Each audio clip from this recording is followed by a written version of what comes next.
My name is Bill Hurtski, and I live in Calgary. Last fall, in October, I was working on a ranch southwest of Cochrane. It would be, northwest of Cochrane, which would be northwest of Calgary. And it was on a beautiful morning. Excuse me, would you, owner of the ranch, mind if you gave the name of the ranch and the name of the owner, just so we have the address, do you think? Yeah, it was the Circle J Ranch, owned by Jack Giles of Shepherd. And it was a beautiful morning. That morning I rode out, and I was bringing in the cattle because we were planning of spraying them for warbles.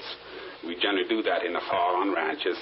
And as I was down in the pasture where the cattle were, I had rode down the hill to the valley where the majority of the cattle were, and I'd gone past the opening where on my way back where I seen this craft, there wasn't anything there at the time, because I had looked around looking for calves and various cattle that might have been sticking in a bush or just laying down or something like that. And I rode on through the valley and up the other side of the hill, rounded up all the main herd that was in the valley, and on my way back I had almost completed chasing them up the hill or through this, on the road going up the hill. All of a sudden my horse shied on me, and I had a dog with me which I was training for moving cattle in bush country like that. A dog is quite useful to you because he can get in the bush and get them out where a man can't get in with horse. And as I was cutting aside to bring back a small calf that was going to wander off on the side on me, my horse shied. And first I thought it was a dog, because he had a habit of jumping at the horse's hoofs or at the tail, grabbing it and making him buck. And I looked around and I couldn't see the dog at all. And my eye caught something just off to the south to where I was, a silverish gray object, and all I could see was the tail of it. I turned my horse around and went back around the bluff where this object was sitting, and I had a very good look at it. It was about 9:30 in the morning, and the sun was shining beautifully. And I see this craft which looked like an airplane, much of a similar shape as an airplane, and but the wings and that were set back more like a hawk that was flying down in a power dive to take his prey off the ground. And it was very neatly compact. The length of the ship itself estimated about 16 feet in length.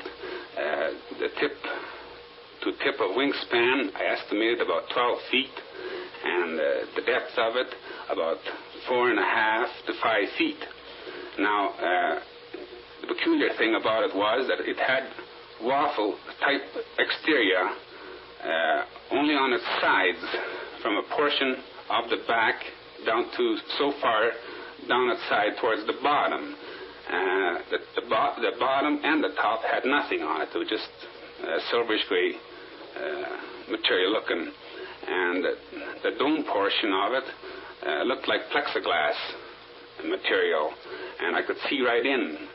And I was quite amazed to what I seen inside.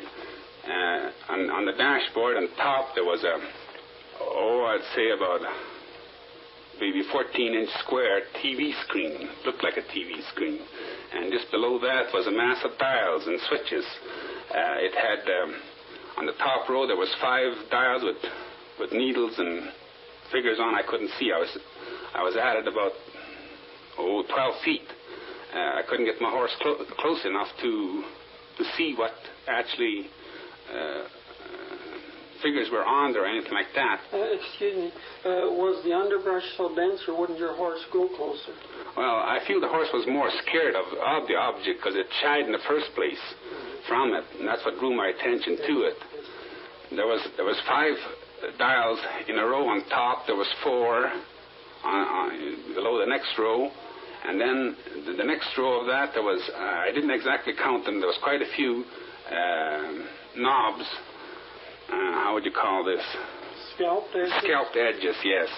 And then below that was a row of small switches that looked like a switchboard on a telephone operating table, like what they. And below that again, there was another row of switches were a little bigger, and they were on a swiveling angle. Yeah, that you could tilt either way, and they were a little bit bigger, and they were flat on the sides, but round on each edge, and they had a little knob on the end of it, and I'd say they were about 1.25 inches, 1.5 inches in length. They were a little longer than the other ones were. The other ones ran from about 0.5 inch to 3/4 inch long. But what amazed me was that all these switches, they were clear. They had tan marking across them, which looked like there might have been something written on indicating what they were. But the switches itself, the knobs and everything, they were clear. Just like if they were, well, I'd say they were made of plexiglass. Everything that was inside of it resembled that. And just at the bottom, there was 2 small bucket seats, just back a piece. And ahead of each bucket seat, there was a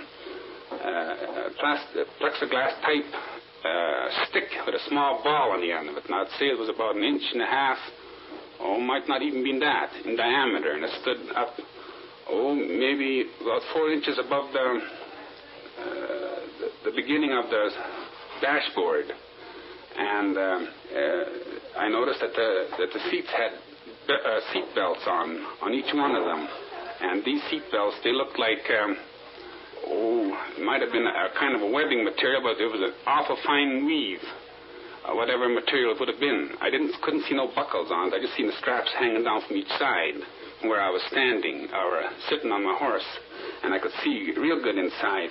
And just back of the bucket seats, there was a wall, and it looked like there was three steps that I could make out that were down in the back of that, just in about the center of the chairs. And there was a door leading into the back of that. It was closed. But on the back of the wall, there was 2 round objects that looked like could have been lights for the cabin at night. And on the dome on the side, there was 2 strips about 2.5 inches wide in the same color as the plane itself, gray, silverish gray. And in behind that, in the inside, looked like there could have been, almost like a fluorescent light. To me, it would have looked like a fluorescent light sitting in behind a heavy glass on each side of that.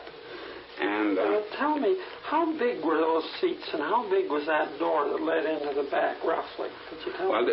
The door I estimated at about 2 by 3, 2 feet. The width of it and the height of it was about 3 feet. And the door was, surprisingly was open about 2 inches. Oh, was this the door behind the seats, or not? No, this is the door entering into the craft itself. Oh. What about this door behind the seats? Was it about the same? That looked about the same. The same 2 by 3. And the size of the seats again about? Well, I would say like this chair you're sitting in? No, it wasn't that big. It would. I would say it would take about anything from 50 pound to maybe an 80-pound youth, but it would have to be very thin. I mean, because the seats weren't wide, but they had a beautiful, comfortable shape to them. They looked like you could sit in them and comfortable. Was the seat part of it the same clear material, or did it have something like a cushion? No, that amazed me too. The seat looked just like glass. It was amazing, but you could see the underneath where there was must have been a cutting or something in this seat portion itself where the straps went through, because that's what brought my attention to the seat belts. Otherwise, I don't think I would have quite noticed them. and it was quite clear to see them go through there and hanging over on each side. But the buckles must have been on the floor, but I couldn't get close enough to see direct down alongside.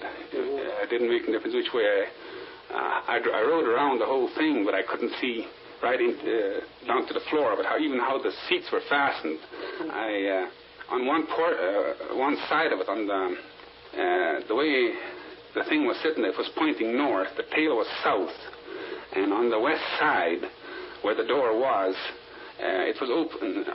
The 2 inches that was open, I could just see through in one position, but I could only see the corner of the chair. I couldn't make out what the foundation it was sitting on, or whether it had springs underneath or anything to cushion them or anything like that. I couldn't see that, but I could see through there and onto the dashboard again. But another thing I looked for, what they steered, was they foot paddles or anything. I couldn't see nothing like that. There wasn't anything like that at all. But these sticks that were in front of them, they kind of amused me because they seemed to be just solid, sat right in there. They didn't seem to, I don't know what they'd be good for, really. And another thing that amazed me too, that after I rode around and looked the inside of it to my satisfactory, and got just about to see what it was all about, that I could explain it, I rode back around the bluff. There was a batch of willows in a kind of a V shape where it was sitting in, and there was a creek running just ahead of it there. I rode back around that and tied my horse onto the willows, and I came straight through to the front of it. And I got within 8 feet. I would say the nose of it was about 8 feet from the willows. And I had a... How high would the nose be off the ground? Well, I'd say the body portion itself, the underneath carriage, was about 18 inches. Could have been 20 and could have been maybe less. It was, these are estimating, just by putting my hands together and figuring a distance what it could have been, see. And I figured about 18 inches. But I looked for an undercarriage such as wheels. There was no sign of anything. It was absolutely smooth. There wasn't the peculiar thing about it was there wasn't a seam in it. There wasn't no way. Even the windows that were inset, they just seemed to be molded right out into the dome. There was the wings were set in the way the wings were. There was no seam around the wings. There was no way of attachments, or the only thing that you could see was the door. That there was hinges for the door, but what they were like, I couldn't see. The door wasn't open enough that I could see hinges actually. But I took for granted there must have been hinges or some. Could you see any edge to the door? Like, did it have a metal frame or anything like that? Well, it had a real tight fitting in it, and it looked like there was the casing itself was kind of grooved in like that, and the door fitted in, and the outside the door had the same thing like this. So it sat in to make a kind of an air tight, and it was flush. There was no bumps or anything sticking out like that, and it kind of amazed me because it just hung there in midair. There was no landing gear. No landing gear. Just floating. Yeah, you could have put your hand right underneath it. Did you see it from two sides? You're sure that you didn't miss any support? No, I didn't, because I tell you, what made me. Why I'm saying this is because I looked for identification of a craft marking, because most of our planes have some kind of identification on them, underneath the wings or around the tail portion or parts of the body. There was no identification of any kind I could see, and therefore I know that there was no legs of anything underneath it. You could have ran your hand straight underneath it and you wouldn't have hit nothing. What did you think when you saw a thing like that? Well, I didn't know what to expect. I have mentioned this, and I'll mention it again, that I was scared because I didn't know what to expect of the unexpected.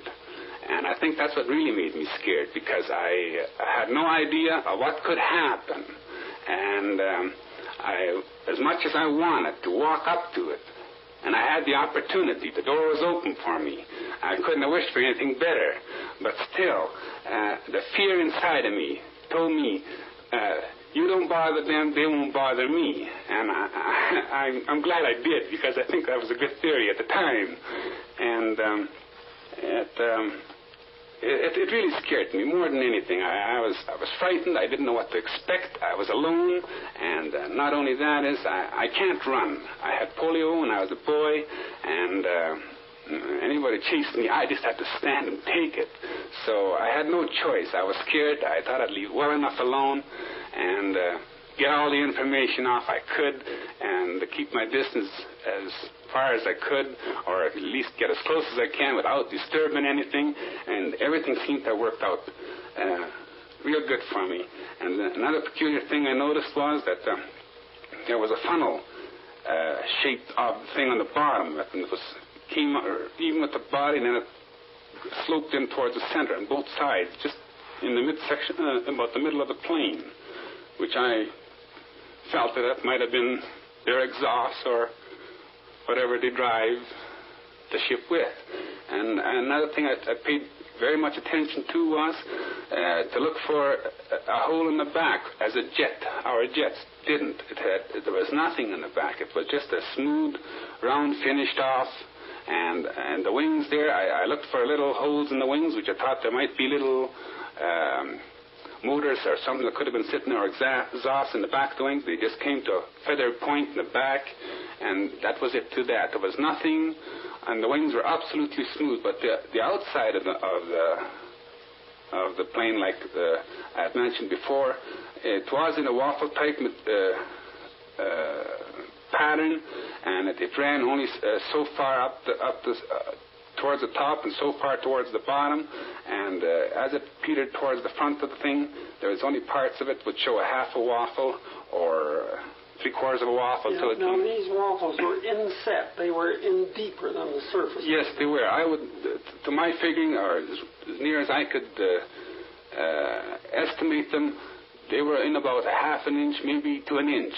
But I don't think they were any further than that, and they might have not even been that far. And how big would each? Well, I'd say that they'd be either, on an estimate, from 2 to 2.5 absolutely square. And there was about, it would, hard to say, just, by looking what the distance would be from between each square. There was a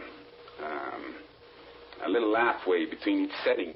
And I'd imagine that was about half an inch, maybe, could have been a little bit more one way. Now, this lathway, it would come out to even with the surface. Mm-hmm. That was set even with the surface, and it just looked like somebody's taken a 2-inch square piece of something and just pressed it in and made it look just like a waffle that you would cook yourself, one of those waffles.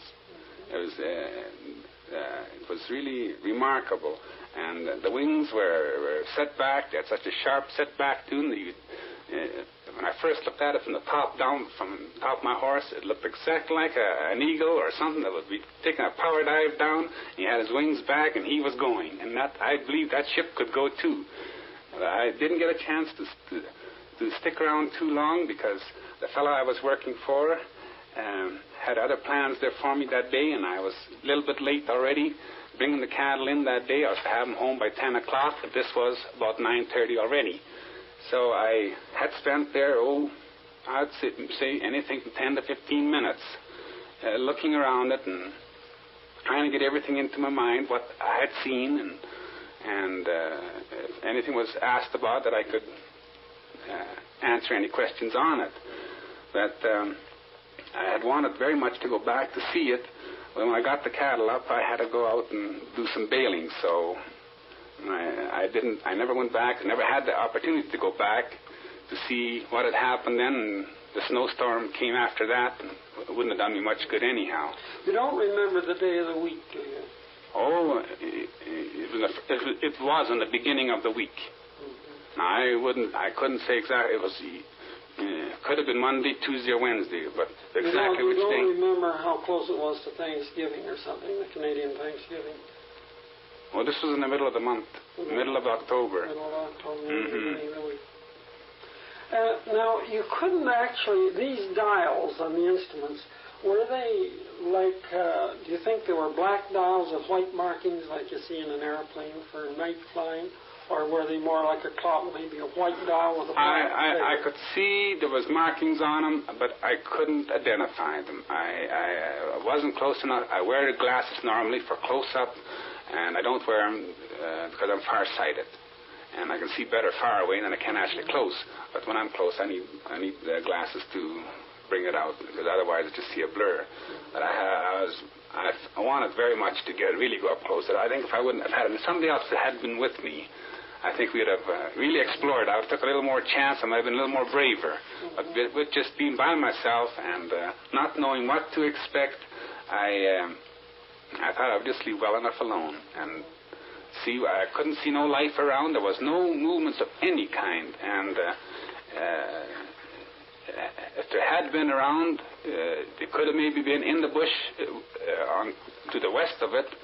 It could have been a possible chance that they could have been hiding in there, because the underbrush was quite heavy yet and the leaves weren't completely gone.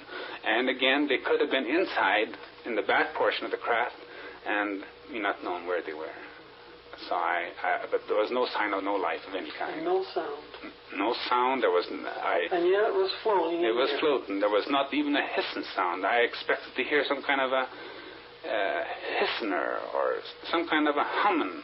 There wasn't anything that was ideal. If there was anything to be heard, I would have heard it, because I heard birds singing around. But I certainly didn't hear nothing coming from the ship itself. So you didn't notice any peculiar sensation a day or so after, did you? As if there might have been some radiation or something that you didn't feel anything different? No, I didn't feel anything, and my wife mentioned to me that she had noticed a couple of times during the night that where the buildings were, west off into a piece of summer follow, which I had been working on, there was a bluff sitting in the middle of almost in the middle of the field, and she'd often seen a light go behind there. And she says, what color was the light?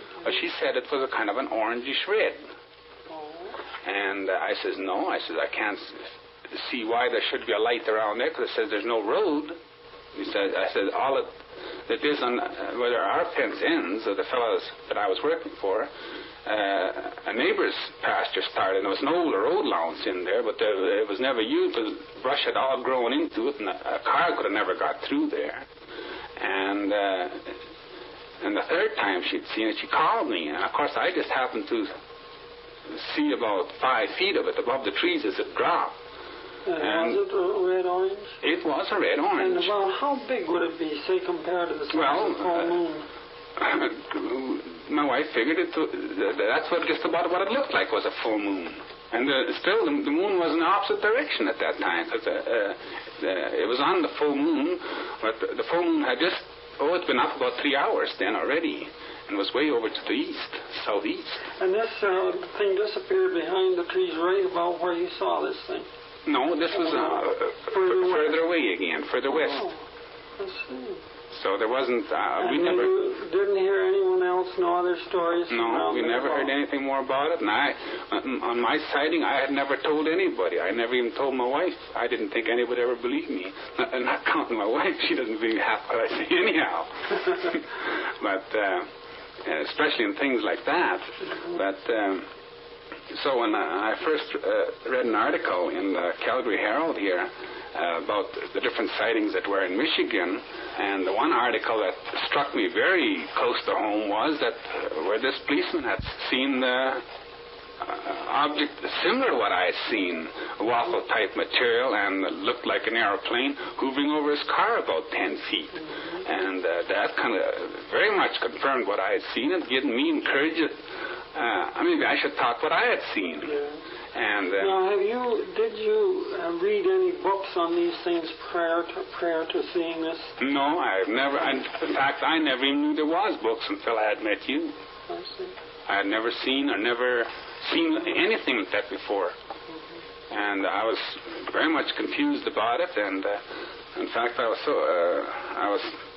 so much concerned about the thing, and I didn't know who to mention it to, so I wrote to National Aeronautics and Space Administration in Houston, and I got an answer back from them which they said that they didn't deal with FOUs, but they had sent my information down to Washington, to the Air Force there, and I'm waiting to hear word from them now, because there was very many interesting questions that I had asked, and I would like to have reply on them if possible, because the material itself on the plane definitely to me looked like plexiglass completely through, and a question in my mind was that it stated in this article that it wasn't recognized on radar screen, and would it be possible that plexiglass type material like that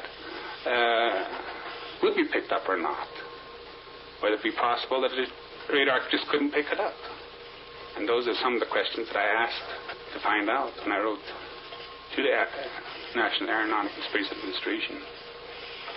Well, thank you very, very much, Mr. Hurtski. And when the grass gets green in spring, why, well, I have to go out there and see if by any chance there might be some difference in the way the grass grows in the spring. Well, I'm sure interested in that too, because I'm completely wrapped up in this now, and I'd certainly like to know just exactly what it is, because I've always been one for...